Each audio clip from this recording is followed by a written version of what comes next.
So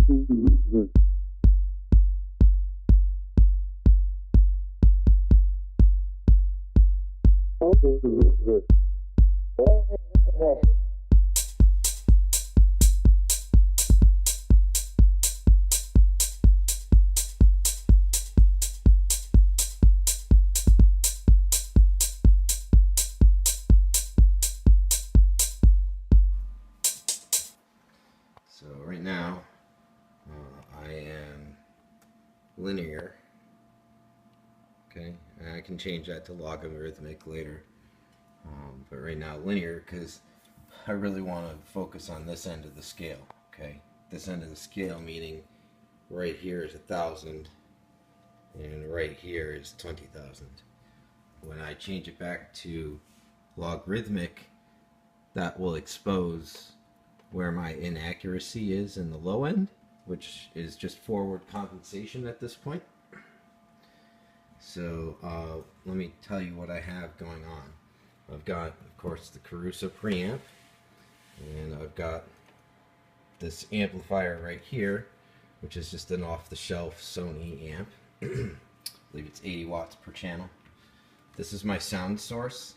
Earlier today, I created 2 different files which I put onto this portable recorder slash playback unit. One is white noise and one is pink noise. White noise is going to be straight across, and I tend to find that that's actually a lot more useful than pink noise. Pink noise has actually a curvature to it, and so, you know, if you're trying to focus on nailing response right here, that curvature down, not necessarily what I want. So what I'm doing is this. I am going to use white noise, which is straight across, and the way that I've built my preamp, I can switch it. I can switch between input and feedback, and right now phono is not implemented. I don't have the phono board built, but I'm going to do that now that things are rolling. Also too, right now I only have the left channel wired because I'm only experimenting right now with one channel, but also that's going to change because things are working great, as you'll see. So here is my, this is my one transducer.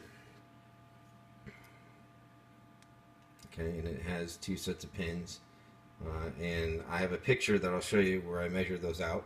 Right, one is the feedback is 10 ohms.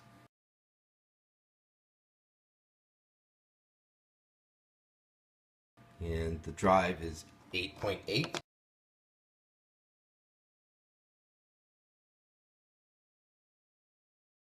Though I really wanted it to be just 8. I'm just kind of experimenting with different numbers of turns. So this one happens to be 8.8 and 10 ohms for the feedback. Feedback is shielded and by a number of things, and it's also implemented correctly.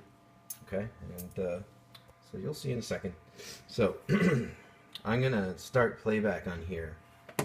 Okay, and then I'm gonna switch to input right now. So we're on input. There's nothing going on. Nothing going on. Right? Nothing. Nothing. And I'm gonna hit play. Okay.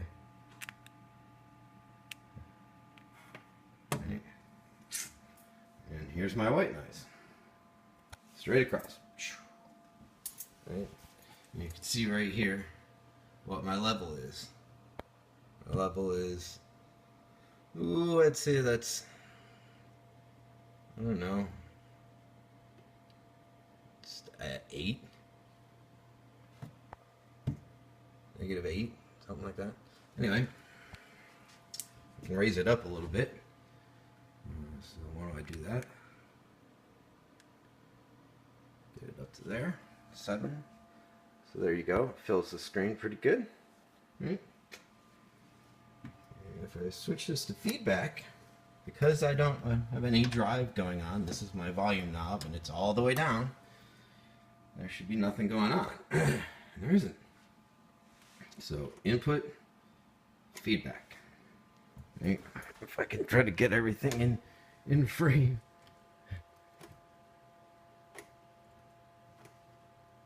Alright, so also too, I have my RIAA set so that it's not in. So no RIAA, no EQ stuff going on the amp. So let me bring the volume up here. You can hear it. Anyway, here, let me turn the drive all the way up. And you can see I'm getting same levels, 7, -7. Look at that response. Let's switch back and forth. Input. Right, oops, shit. Feedback. Input. Feedback. Input. Right? Input. Feedback. You can see a little bit right here dipping off, but you know what? We're dipping off at 2100, so it doesn't matter. Right? Straight across. And then right here is the error point. Like I said, I do have, and I will flip this now from linear to logarithmic. And now you can see, yeah, great. But then right about here, if we come down, you know, right around 600-700, which is actually really my resonant frequency, I'm off. And then also too, a little bit here. So I need to do some compensation there that's different than what's, you know, in the schematic for Caruso, which is what I built it for. So I'm doing it for Flo's head. I should be doing it for my head. So I'm going to go in there and change the forward compensation a little bit in the drive circuitry.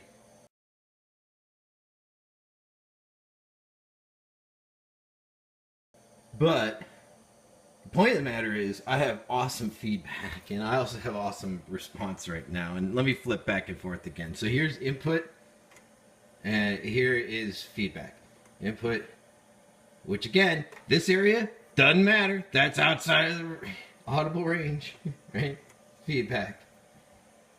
So I would call this, you know, my distinct graduation. We're done. Bladerunner is no longer a research and development project.